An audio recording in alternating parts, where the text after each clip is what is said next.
विवादित बयानों को सफलता की सीढ़ी बनाने की चाहत सिर्फ बाबाओं की नहीं होती है, राजनीति में भी इसका इस्तेमाल धड़ल्ले से होता है। और जब चुनाव सिर पर हो तो भाषा का स्तर इतना गिर जाता है कि नेताओं का जुबानी शब्दकोश संकुचित हो जाता है, संकीर्ण हो जाता है। खासकर जब चुनाव करीब हो तो रावण, सांप, विषकन्या जैसे शब्दों का शोर बढ़ जाता है।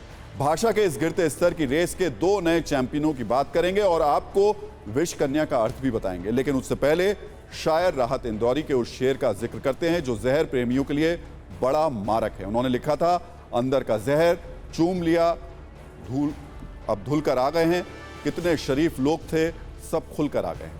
चुनावी संदर्भों में इसमें 3 शब्द जोड़े जा सकते हैं, यानी अंदर का जहर चूम लिया, धुल के आ गए हैं, कितने शरीफ लोग थे चुनाव से पहले खुल के आ गए। कर्नाटक में चुनाव होना है, सियासी संग्राम छिड़ा हुआ है। रैलियों और रोड शो की इस होड़ में पिछले कुछ घंटों से अपमानजनक और विवादित शब्दों का शोर है। पीएम मोदी पर सांप वाली टिप्पणी का बहस अभी तक खत्म नहीं हुई कि कर्नाटक में बीजेपी विधायक वासनगौड़ा यत्नाल ने कांग्रेस की पूर्व अध्यक्ष सोनिया गांधी को विष कन्या कहकर एक नया विवाद खड़ा कर दिया है।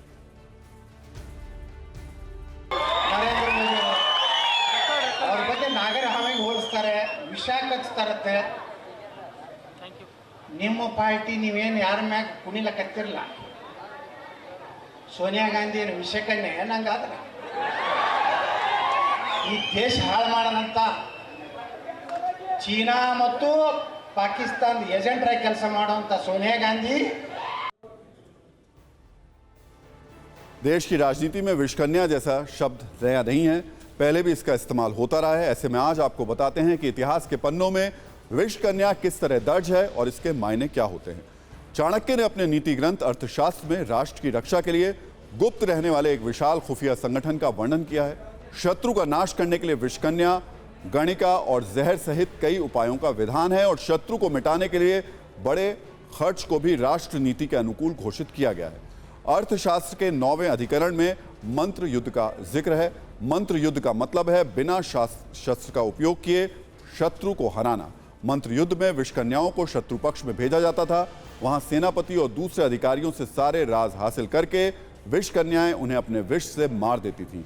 कई बार शत्रु राजा या राजकुमारों को भी विषकन्याओं के जरिए मरवा दिया जाता था। विषकन्याओं को बचपन से ही विष की छोटी छोटी खुराक देकर विषैला बनाया जाता था और ये बात छुपाकर रखी जाती थी। फिर इन्हीं विषकन्याओं को शत्रु के पास भेजा जाता था।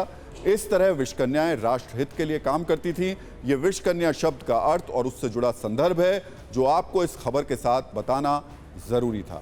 विषकन्या शब्द का प्रयोग सोनिया गांधी के लिए करना अनुचित है, अभद्र है, अपमानजनक है और ऐसा लगता है कि इस शब्द का चाणक्यकालीन संदर्भ जुबानी हमला करने वाले नेताजी को पता ही नहीं होगा।